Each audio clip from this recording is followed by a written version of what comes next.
धन्यवाद विजु जनता दल वरिष्ठ नेत्री श्रीमती टुकुनी साहू। धन्यवाद इप्सिता साहू को।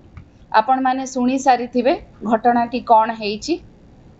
ओडिशा रे वर्तमान अपराधी उपरमुहा एवं सरकार उपाय शून्य।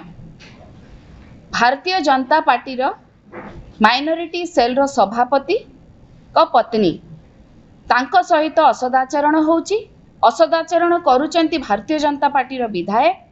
जेतेबेले सीए थानार द्वारस्थ होउचंती तांकर एफआईआर रजिस्टर करा जाऊ नाही काहीकि काहा चापरे।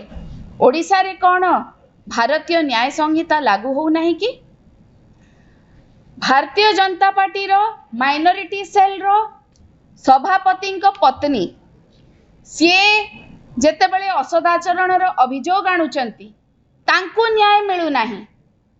तांकर एफआईआर रजिस्टर करा जाऊ नाही। माइनॉरिटी महिलाटे एठी सुरक्षित नाही। साधारण महिलाटे एठी सुरक्षित नाही। छात्रीटे एठी सुरक्षित नाही।